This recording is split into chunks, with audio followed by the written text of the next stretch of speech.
Hello and happy Friday. My name is Michael Leizerman here with the Trial Guides Tip of the Day. The date is December 5th, 2025, and our tip today comes from the video Writing Demand Letters for Traumatic Brain Injuries by Aaron DeShaw. Here to read today's tip is Aaron DeShaw himself. Thank you, Michael. You will never have every single type of loss in TBI cases, but often you will get a combination. So what do you mean by that? A combination of what?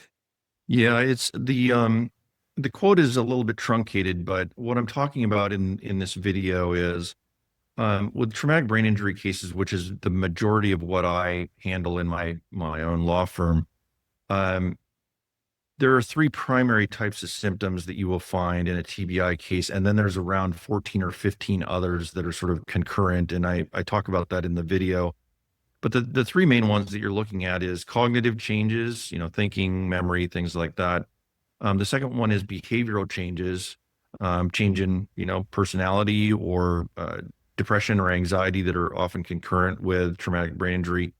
And the third one really is neurological changes, which is relatively infrequent. You only see about 10% of all TBI cases have neurological changes, and oftentimes what you see with those is their vision changes, visual tracking changes that are neurological in origin. And so one of the things that I love about TBI cases is that every one of them is different. You can have cases where there's only cognitive changes like memory, or thinking and processing changes. You will have others where they are only behavioral in nature and you won't have the cognitive changes.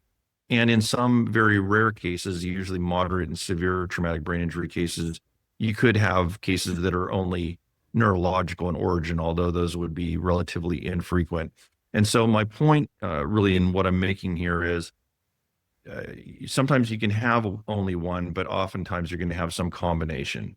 And I just want people to be thinking through that, because just because you see one with cognitive changes and no behavior changes, or one with behavior changes but no cognitive changes, that doesn't mean that it's not a traumatic brain injury case. And frankly, these cases are underdiagnosed by doctors even still, with a wealth of information both from the Department of Defense and the NFL studies.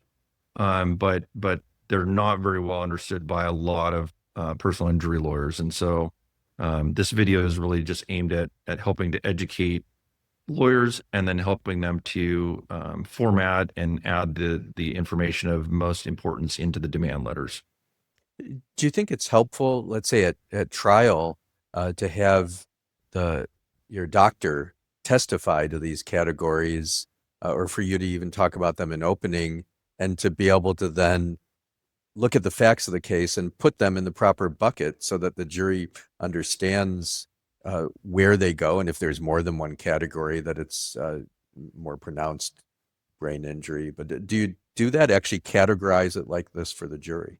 I will sometimes, and I've developed a graph that I think I use in the video, just sort of talking about all the different aspects of it. And sometimes the doctors are better at explaining this. And I think typically what I would do in a case is I bring on a medical expert to be able to talk about the wide variety of different changes that occur with somebody, or the potential for a brain injury, and then how this client's particular brain injury has manifested, both medically and then also personally. And then as you sprinkle in lay witnesses, they can talk about the changes, particularly like behavioral changes or the thinking changes, the memory problems and things like that. And so, yeah, I think that it's great to have a foundational witness to sort of explain the concepts and then go with the remainder of witnesses sort of filling in the blanks. Yeah. I know you've had great trial results in brain injury cases. So thank you very much for sharing your wisdom with us today. And those of you who don't know who Aaron is, on top of being an amazing trial lawyer, he is the owner of Trial Guides. And so thank you, Aaron, for all you do, bringing great books and videos to trial lawyers. I think that this is the best time ever in the world to be a trial lawyer, in large part because of what you do, bringing all of this information and knowledge to other trial lawyers. So thank you. And thank you for doing the tip of the day. You're obviously letting a whole new group of lawyers know about everything that the authors have contributed to trial guides, and the company would be nothing without people like you that are spreading your wisdom to other newer lawyers. Thank you, Aaron. Let's take a deep breath together and be grateful to be alive this Friday.